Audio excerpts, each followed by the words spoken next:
இந்த வீடியோ நீங்க ஸ்கிப் பண்ணாம பாத்தீங்க அப்படின்னா ஜோதிபா பூலே, அதாவது சாதி எதிர்ப்பு இயக்கங்கள்ல இருக்கக்கூடிய முக்கியமான ஒரு பர்சன் ஜோதிபா பூலே. அவர் பற்றிய ஒரு கண்டென்ட் 10th புக்ல இருக்கு. ஓகேவா? அதை நம்ம என்ன பண்ண போறோம்? ஷார்ட்டா 1 பேஜ் நோட்ஸா கொடுக்க போறோம். ஓகேவா? சோ இதுதான் இந்த 10th புக்ல இருக்கக்கூடிய அந்த கண்டென்ட். நான் என்ன பண்ண போறேன்? இதை அப்படியே 1 பேஜ் நோட்ஸா கொடுக்க போறேன். ஓகேவா?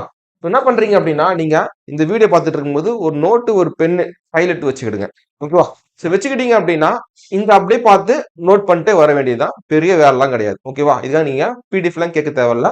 இது பார்த்து நீங்க எழுதுனாதான், கையில எழுதும் போது தான் உங்களுக்கு அந்த தகவல் உங்களுக்கு நல்லா மனசுல பதியும். ஓகேவா? ஃபர்ஸ்ட் பாயிண்ட் பாருங்க. அடிப்படை தகவல்கள் ஜோதிபா பூலே. அடிப்படை தகவல் பார்க்கலாமா? பெயர் என்ன? ஜோதிராவ் பூலே. அவர் பேரு ஜோதிராவ் பூலே. 1827 பிறந்திருக்காரு. எங்க பிறகுறாரு? மகாராஷ்டிரால பிறந்திருக்காரு. இவர் முக்கிய பணி என்ன அப்படின்னா, சமூக சீர்திருத்தவாதி, சாதி எதிர்ப்பு போராளி. நோட் பண்ணி வச்சுங்க, முக்கியமானது. நெக்ஸ்ட், முக்கிய பணிகள் பார்க்கலாமா? சோ முக்கிய பணிகள் பார்த்தோம் அப்படின்னா, பிராமண ஆதிக்கத்திற்கு எதிராக இயக்கங்கள் நடத்தியவர். ஓகேவா? முக்கியமானது. அது மட்டும் இல்லாம ஒடுக்கப்பட்ட மக்களுக்கென முதல் பள்ளியை நிறுவுறாரு. எங்க?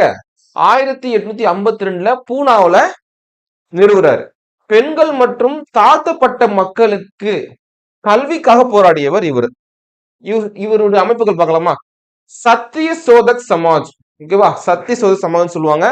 இந்த சமாஜனுடைய பொருள் என்னன்னா, உண்மையை நாடுவோம் சங்கம். நோக்கம் என்ன?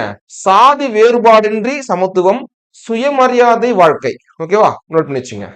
அடுத்த பாயிண்ட், சமூக சீர்திருத்தங்கள் என்ன அவர் மேற்கொண்டது என்ன அப்படின்னா, குழந்தை திருமணத்திற்கு எதிர்ப்பு, விதவை மறுமணத்திற்கு ஆதரவு, ஒடுக்கப்பட்டோர் மற்றும் பெண்களின் சமூக முன்னேற்றத்திற்கு பாடுபடுவது முக்கிய நோக்கம் அவரது. சமூக சேவை பார்க்கலாமா? சமூக சேவை அப்படின்னா, அனாதை குழந்தைகளுக்கென விடுதிகளை அமைத்தார். விதவைகளுக்கென காப்பகங்களை தொடங்கினார். இவருடைய மனைவி பேர் என்ன அப்படின்னா, சாவித்திரிபாய் பூலே. இவங்க கூட இருந்து கல்வி மற்றும் சமூக சேவையில ஈடுபடுறாங்க, 2 பேர் சேர்ந்து.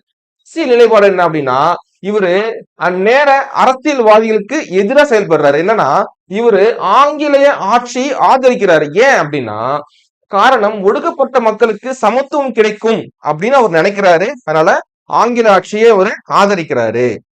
அது பாத்தீங்க அப்படின்னா, முக்கிய நூல்கள். ஓகே, குலாம்கிரி, சாதி அடிப்படை அடிமைத்தனத்தை விமர்சிக்கும் ஒரு நூல். எக்ஸாம் ஆஸ்பெக்ட்ல பிறப்பு, முதல் பள்ளி, அமைப்பு, நூல், முக்கிய எதிர்ப்பு, இதெல்லாம் பார்த்து வச்சுங்க. இது போல வீடியோஸ் உங்களுக்கு தொடர்ச்சியா வேணும்னா மறக்காம ஃபாலோ தட்டிங்க. தேங்க்யூ.